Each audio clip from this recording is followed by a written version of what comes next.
Hello, everybody. Welcome back.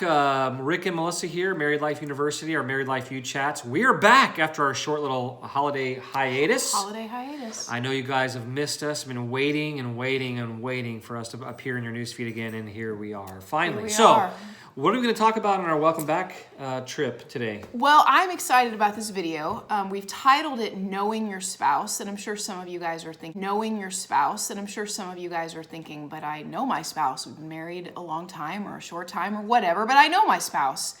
But we want to take this a little bit, to another level. It's a new year. It's time for a new level in our relationships and kind of break down what we mean about truly knowing your spouse. Because I know Rick, I know his favorite color. I know what he likes to cook. What is my favorite color? Anyway, blue. Getting to know you. Speaking of blue, we kind of look like a bruise. Bruised today. We're bruised. Anyway, but do I know my spouse's strengths? Do I know their weaknesses? Do I know, their personality type? Do I know what makes them tick? What makes them excited? What makes them sad? So, Rick, dive a little deeper into that for us. Well, I would say you know my weaknesses. You sometimes point them out to me. And you know my strengths because you often point those out to me as well. So, no, that's why it's important to know those things, because how we live and how we interact with each other, a lot of times it's not excusing bad behavior. We're just talking about, it's like, okay, my spouse is not great in that area. So right. To expect them to be strong in an area they're weak in and then be frustrated when they're not is it's never going to get resolved. You're always going to feel that way because they're not strong in that area. So we can't expect them to be something that they're not. And we're not talking about moral issues. We're talking about, just like I'm kind of not great at following through. I'm a great dreamer and planner and I can think of lots of ideas, but I'm not always the one to make sure that every single little step happens. And so if Melissa counts on me to do that, then we're going to be in trouble. And she's going to continue to be frustrated. And it's not that I don't try. It's not that I don't want to. It's just, it's an area I'm weak in. Well, I think one of the reasons that's so important to understand your spouse's strengths and weaknesses is because many times, in a relationship, we are attracted to our opposite or someone who's very different from us. And that's not necessarily a bad thing. Sometimes it can feel like that in marriage. It can feel really difficult. But honestly, if you take the time to understand where your spouse is strong, it's usually in an area where you're weak. And that's how you can be a partnership and you can be a team. We refer to ourselves as teamwood all the time. I know you've heard that in other videos, but we truly do understand, where I, come through where Rick falls short and where Rick comes through where I fall short. And that allows us to be able to work together, do ministry together, raise kids together, and just have an all-around healthier marriage. Because not only do we know each other's strengths and weaknesses, we value our differences instead of getting frustrated. Yeah, we didn't marry a clone. We didn't marry somebody hopefully is just like us. We need those strengths and weaknesses because, God kind of tricks us by making us attracted to each other.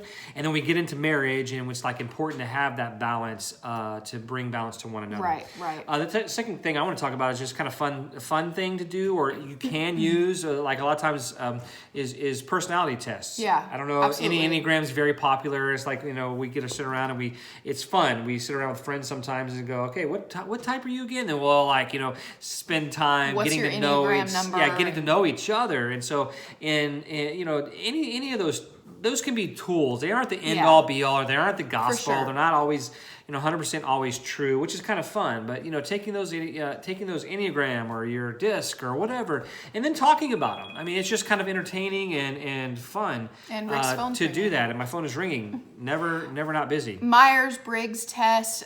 One of our favorites that we've done that I would highly recommend is Strengths Finders, because we were just talking about strengths and weaknesses, and in Strengths Finders you actually find out what your top strengths are, and I think that's super helpful in a marriage just to understand that about each other. So personality test. And then one of the other things that I'm sure most of you have heard about is the 5 love languages. I have all 5. And here's the thing about the 5 love languages. There's 5 love languages, obviously. There is words of affirmation, quality time, receiving of gifts, acts of service, and physical touch. And according to the 5 love languages, which was originally written by Gary Chapman, all of us have a primary language, meaning that's how we receive love primarily.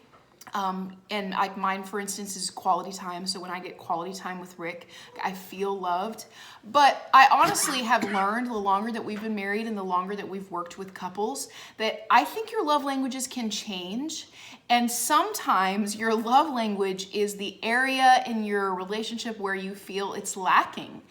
So if you're not getting a lot of quality time, you feel like, man, my love language is quality time, or you're not getting a lot of physical touch, or you're not getting words of affirmation.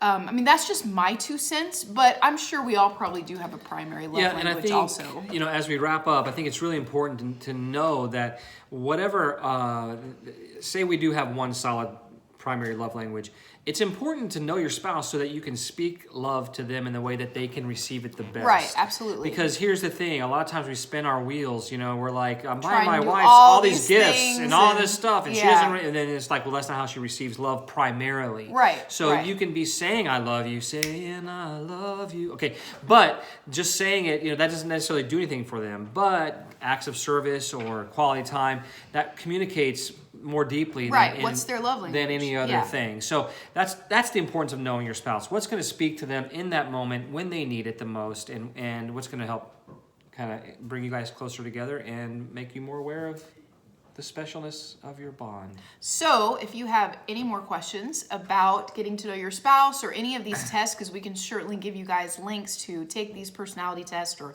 5 love languages. In fact, there is a free 5 love languages download, I think, on our website, which is marriedlifeu.com, by the way, and that's where you can connect with us anytime you need to.